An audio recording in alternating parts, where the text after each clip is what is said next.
It's been a while since I've done this. I don't even know how to introduce myself anymore.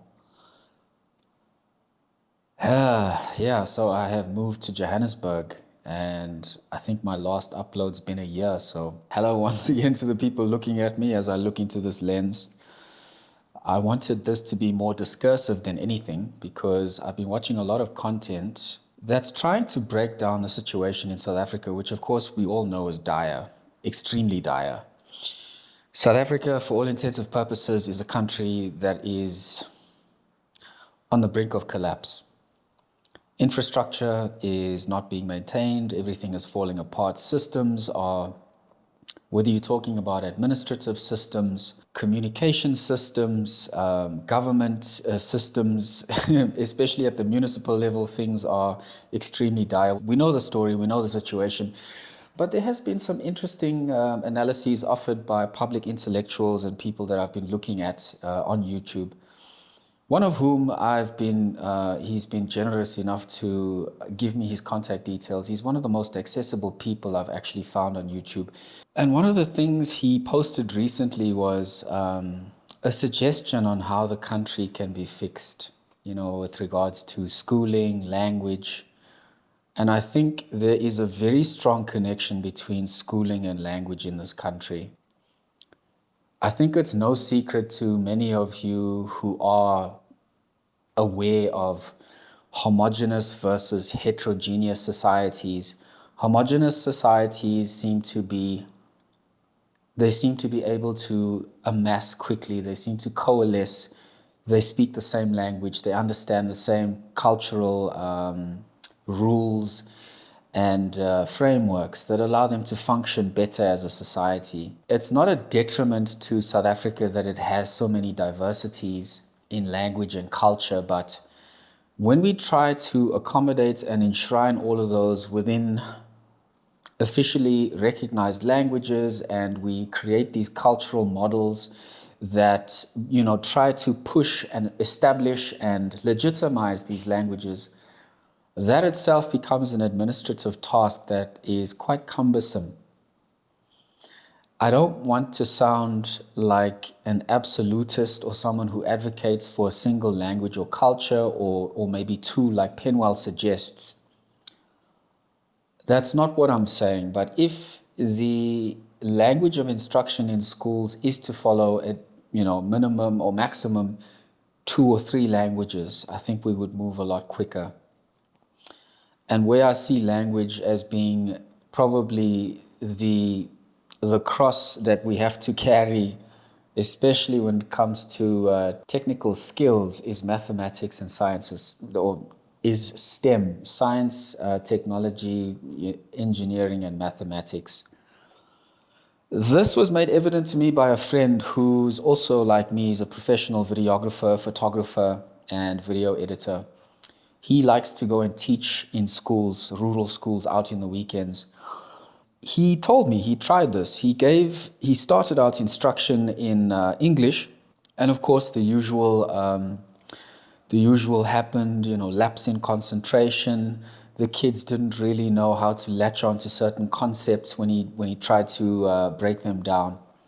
But as soon as he switched to isiZulu, he did notice a quicker uptake of the concepts when he described them, certain terms like perpendicular, parallel. All those types of things in primary school, middle school that we struggled with. And it really got me thinking. If instruction in the STEM subjects was offered in the most dominant Nguni language, which is isiZulu as far as I know, how would that bear for our kids in the world of education and the world of work? The world of work seems a bit different because we know that international trade, commerce, English is the preferred medium of communication. And because South Africa has so much foreign direct investment from overseas investments, English is still the preferred mode of communication. But Afrikaans is definitely up there as well. The Afrikaans, if you come to Johannesburg and Cape Town, 2 of our biggest cities that rank above Durban, Afrikaans definitely has a place in the world of business and commerce. So who's to say that isiZulu can't be placed in that same regard if we pushed it further in the educational space. Afrikaans, of course, it had its own humble beginnings, and the government did push it as both a language and a culture. They put concerted effort into making it recognized, understood, and respected in South Africa. There was a certain family, the Netlung Paul family, as far as I understand, they were the harbingers of Afrikaans as a language and a culture.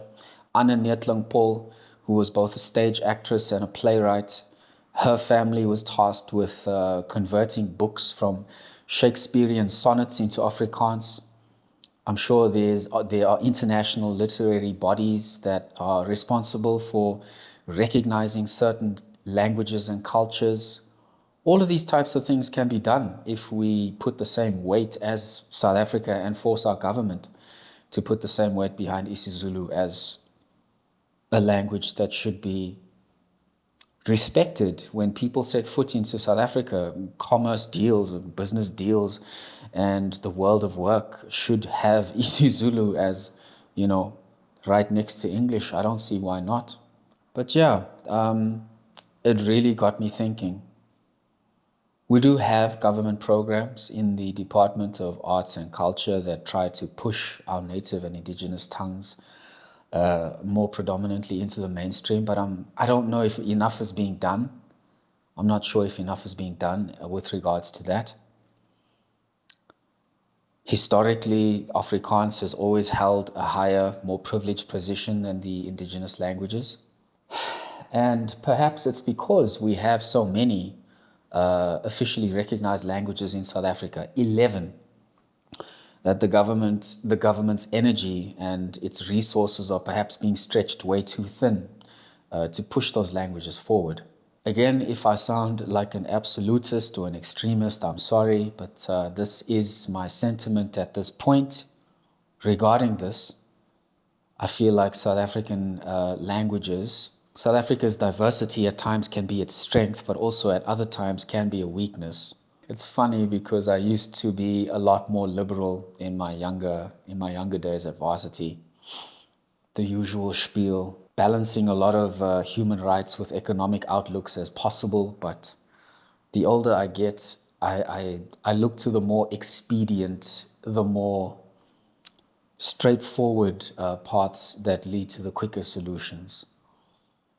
You might label me a conservative at this point, but it usually happens that way. The older you get, the more pragmatic things may become.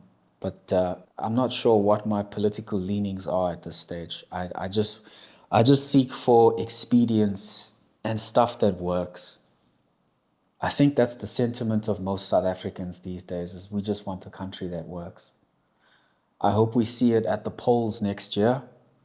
I really hope we do see it at the polls where people really do begin to vote, not with their historical and sentimental leanings, but towards outcomes that are more results driven. So we need to really, really come to the party next year, pun intended. But yeah, I don't think I have much left to say because that was my only talking point. And at this stage, if I try to say anything else, it's probably just going to be more towards me just dragging stuff out on camera. So languages and education, that is where I stand. I really do agree with what Penwell is saying about languages and education. I think that we do need to thin out perhaps not our 11 official languages, but try and push one or two indigenous languages more in the classroom, especially in the technical subjects, which I think will benefit a lot of students. Not just a lot of students, actually. It'll benefit our generation that's to come. Our results in the space of STEM I think it doesn't need to be said. There's a lot left to be desired. And if we are truly intentional about rectifying that, I think pushing an indigenous language alongside English that can help students grasp certain terms and technical understandings of those subjects will go a long way.